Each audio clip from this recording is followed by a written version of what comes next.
So there was a moment in 2021 when sending $5 worth of Ethereum cost you $50 in gas fees. $50 to move 5. The next day, a different chain processed the same transaction for 1/100th of 1 cent. That chain was Solana. But here is the catch. Solana has stopped working. Not once, not twice, at least 8 times since 2020. Bitcoin has stopped once in its entire history. Ethereum, never. Today, we look at the chains that came after Ethereum and why Southeast Asia is already using them, even when you do not realize it. Solana was built by a former Qualcomm engineer named Anatoly Yakovenko. In 2017, he published a white paper proposing something called proof of history. The idea was simple. Bitcoin processes about 7 transactions per second. Ethereum, about 15. Yakovenko wanted 65,000 per second. To get there, Solana decided the timestamp of every transaction before consensus.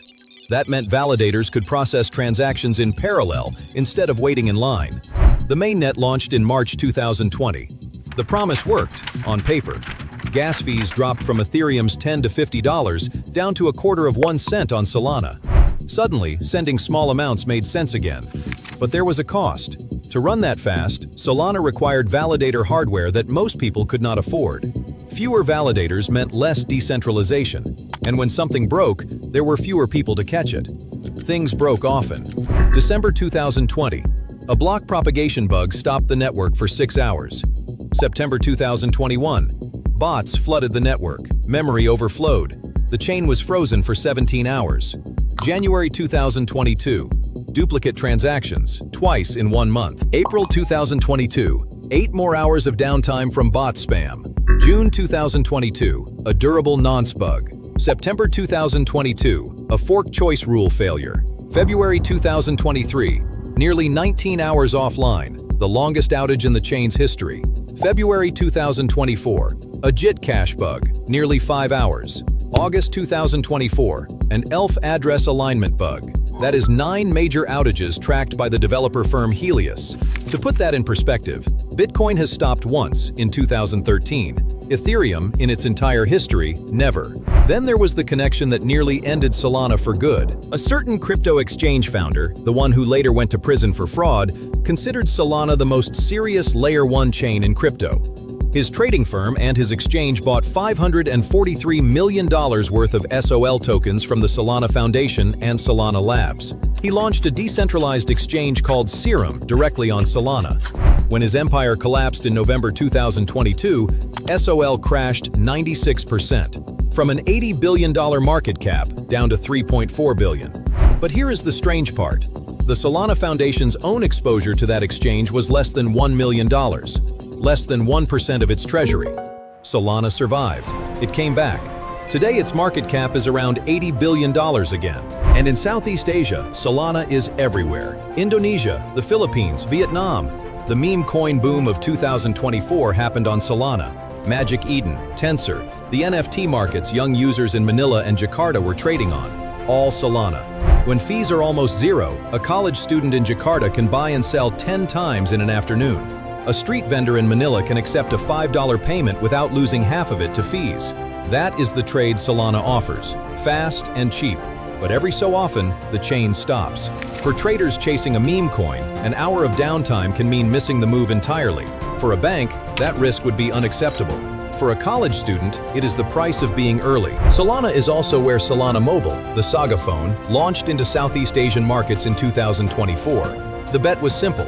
If the next billion crypto users are coming from this region, give them a phone that handles crypto natively. The phone itself sold modestly, but the strategy revealed where Solana thinks its future lies. Bitcoin wanted to remove banks. Ripple wanted to work with them. Ripple was founded in 2012 by Chris Larsen and Jed McCaleb. From day one, the pitch was different. Bitcoin would replace the financial system. Ripple would upgrade it. XRP is the settlement token that runs on the Ripple network. To understand why anyone needed Ripple, look at how international money actually moves today. SWIFT, the global messaging network that connects banks. The average international transfer takes 3 to 5 days. The average fee, according to World Bank data, is 6%. Your money passes through 3 or 4 correspondent banks. Each one takes a cut. On RippleNet, the same transfer settles in 3 seconds. The fee is 2/10,000ths of 1 cent. That kind of math gets a bank's attention. It also got the United States Securities and Exchange Commission's attention. In December 2020, the SEC sued Ripple Labs, alleging the company sold $1.3 billion worth of XRP as unregistered securities. The case lasted 5 years. In July 2023, the judge issued a split ruling. Sales of XRP to institutional investors counted as securities. Sales on public exchanges to retail buyers did not. Both sides claimed victory. Neither got a clean win. In August 2024, the final judgment came in. Ripple was fined $125 million. The SEC had originally asked for $2 billion. Ripple paid roughly 5% of that. In May 2025, the SEC and Ripple settled. Ripple did not defeat the SEC. The institutional sales were still ruled securities. But Ripple did survive 5 years of litigation, and the precedent shaped how every digital asset company structures sales today. Now, the part most viewers in Southeast Asia will find familiar, even if they have never heard the name Ripple. In Thailand, Siam Commercial Bank, known as SCB, is the country's largest bank. SCB runs its consumer app, SCB Easy, on RippleNet. 1-minute settlement, 80,000 transactions every month, $400 million in monthly remittance volume. In 2020 alone, they processed 500,000 transactions, a 335% year-over-year increase. In Vietnam, Tien Phong Bank, or tpbank, joined RippleNet to handle the Vietnam to Japan and Vietnam to Korea corridors. In the Philippines, Cebuana, the largest non-bank remittance provider, runs RippleNet for OFW transfers home. Southeast Asia receives more remittances than any region on Earth. The Philippines, $36 billion a year. Vietnam, 19. Thailand, 9. Traditional fees ran 5 to 10%. Ripple-based services brought that under 1%. If you have used SCB Easy in Bangkok or sent money home through Cebuana in Manila, there is a chance you have already used Ripple infrastructure. You just did not know it. This is what makes Ripple different from almost every other coin in this series. Bitcoin maximalists call Ripple a banker coin, an insult in their world. Crypto purists say the network is too centralized, since Ripple Labs holds a large portion of XRP supply. Both criticisms have weight, but in Southeast Asia the question is not philosophical. The question is whether a Vietnamese factory worker in Tokyo can send money home for less than 1% fee, in under a minute. Ripple's answer was yes, while the rest of the industry was still arguing about ideology. That is why, regardless of where the SEC case lands, the bank partnerships kept growing. In 2014, 8 people founded Ethereum. Within a few years, 2 of them had walked away to build their own chains. And outside of Ethereum entirely, a third visionary was building a parallel one. The first to leave was Charles Hoskinson, a mathematician from Colorado.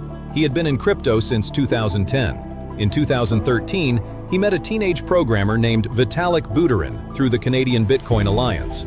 The next year, when Vitalik gathered his founding team, Hoskinson was given the title of CEO. It did not last. The 8 founders disagreed on what Ethereum should become. Hoskinson wanted a for-profit company, take VC funding, move fast. Vitalik wanted a non-profit foundation, open source, slow and careful. In June 2014, in the Swiss town of Zug, the other founders held a meeting. Hoskinson later called it the Red Wedding. He was voted out. He left before the Ethereum ICO even began. In his own words, years later he said it was Vitalik's ship. He got off early. In 2015, Hoskinson co-founded IOHK, a research firm. The mission was to build a new blockchain from scratch based on academic peer review. Every feature, every algorithm had to pass through published research before going live. In September 2017, the chain launched. They called it Cardano. Cardano's consensus mechanism, Ouroboros, was the first formally proven proof-of-stake protocol. Its smart contract model, called Extended UTXO, sits between Bitcoins and Ethereums. Its governance happens on-chain, with the community voting on protocol changes. The criticism is that Cardano moves slowly.